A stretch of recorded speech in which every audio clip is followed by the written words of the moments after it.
আসসালামু আলাইকুম বন্ধুরা, চলে এসেছি প্রতিদিনের মতো নতুন এক রেসিপি নিয়ে। আপনারা দেখছেন গ্রামের মেহরানো ইউটিউব চ্যানেল। আমার এই ছোট্ট চ্যানেলে তোমাদেরকে অনেক অনেক স্বাগত জানিয়ে আজকের রেসিপি শুরু করছি বন্ধুরা। শীতের মৌসুম পড়তে পড়তে পুরো বাজার জুড়ে বাঁধাকপি। এই বাঁধাকপি রেসিপি এমনভাবে রান্না করব বন্ধুরা, স্বাদে গন্ধে অতুলনীয় হয় বন্ধুরা, তাও আবার নিরামিষভাবে রান্না করব। তো বন্ধুরা, স্বাদে গন্ধ অতুলনীয় হয় এই বাঁধাকপির রেসিপি। আর এমন একটা ঘরোয়া মশলাতে রান্না করব যে সবাই বাঁধাকপির তরকারি খেয়ে কিন্তু খুব প্রশংসা করবে। তাহলে চলো আজকের বাঁধাকপির নিরামিষ রান্না খুব ঝটপট তাড়াতাড়ি শুরু করে দিই বন্ধুরা। বাঁধাকপিটা 4 ভাগে ভাগ করে নিয়েছি, আর দেখো টমেটো দিয়েছি আমি বাঁধাকপির ওপরে। তো চলো সরাসরি চলে যাবো। আর এই যে ধনে পাতাও আছে, চলো সরাসরি চলে যাব একদম রান্নার কাছে। দেখো কড়াই জলটা দিয়েছি আর জলটা ফুটছে। এই ফুটন্ত জলে দিয়ে দিব কেটে রাখা বাঁধাকপিগুলো। বাঁধাকপি ফুটন্ত জলে দিয়ে দিব টমেটোগুলো। এইখানে দিয়ে দিব কাঁচা লঙ্কা। সব কিছু দিয়ে একসঙ্গে ভাপিয়ে নেব। বাঁধাকপি, টমেটো, কাঁচা লঙ্কা একসাথে ভাপিয়ে নিয়েছি। এবার আমি তুলে নিব। জল ঝরিয়ে ঝরিয়ে বাঁধাকপি তুলে নিব।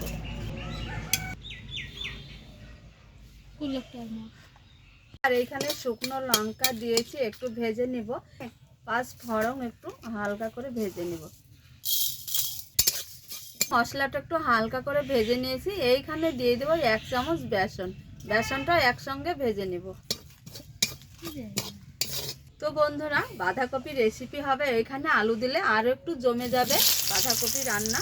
তো দেখো আলুটা আমি কেটে ধুয়ে নিয়েছি, আর গরম তেলে আলুটা একটু ভেজে নিব। তো দেখো আলুতে সামান্য একটু হলুদ দিয়ে ভালো করে ভেজে নিব আলুটা। আলুটা খুব সুন্দর করে কালার করে ভেজে নিয়েছি। এই যে লাল লাল একটা কালার হয়েছে, দারুণ হয়েছে ভাজা। এবার তেল থেকে তুলে নিব। আর খুবই ভালো লাগে বন্ধুরা, আলু হচ্ছে সব তরকারিতে একটু সাদানে। বন্ধুরা আলুটা ভেজে তুলে নিয়েছি। এইখানে দিয়ে দেবো একটু জিরে ফোড়ন, কাঁচা লঙ্কা।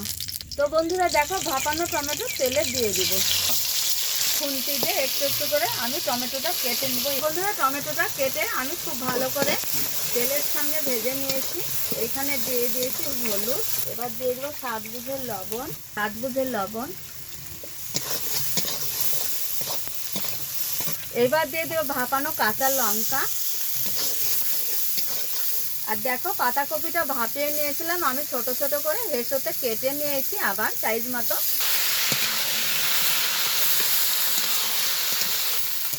একটু হাতে সময় নিয়ে বাঁধাকপিটা এইভাবে কষিয়ে নিতে হবে। দেখো বাঁধাকপিটা খুব সুন্দরভাবে কষিয়ে নিয়েছি। এইখানে দিয়ে দেবো ভেজে রাখা এই আলুগুলো। বাঁধাকপি দিয়ে আলু দিয়ে আরও একটু ভালোভাবে কষিয়ে নিব। জানো বন্ধুরা, এই যে বেসন আর 5 ফোড়ন শুকনো লঙ্কা তোমাদের দেখিয়েছি, শিলনোড়ায় বেটে নিয়েছি। এই ঘরোয়া মশলাটা দিয়ে দিব। বন্ধুরা মশলা দিয়ে দিয়েছি, দিয়ে মশলা ধোয়া জলটাও দিয়ে দিয়েছি। এবার খুব ভালোভাবে মিশিয়ে নিব। কতটা সুন্দর বাঁধাকপি রেসিপি তৈরি করেছি। এইখানে দিয়ে দিব কুচানো ধনে পাতা, আর স্বাদ আসবে, একটা ধনে পাতার ফ্লেভার থাকবে, লাগবে। দেখো তো বন্ধুরা, বাঁধাকপির নিরামিষ রান্না একদম আমাদের প্রায় শেষ হয়েছে। প্লেটে তুলে নিয়েছি। দেখো কতটা লোভনীয়।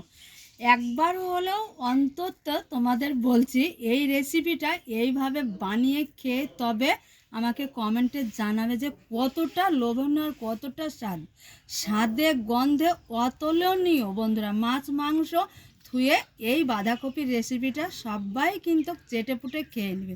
স্বাদে গন্ধে 1 থালা ভাত কিন্তু একবারে খেয়ে নেবে চেটেপুটে। অন্তত একবার হলেও বাঁধাকপিতে বাজারে ছড়িয়ে আছে, এই বাঁধাকপি নিয়ে এসে আমি যেভাবে রান্না করেছি এইভাবে তোমরা একবার হলেও রান্না করো, খেয়ে তবে আমাকে কমেন্টে জানাবে। আমি 100% কথা দিচ্ছি, তোমরাও এই বাঁধাকপির রেসিপি খেয়ে কিন্তু ফিদা হয়ে যাবে বন্ধুরা।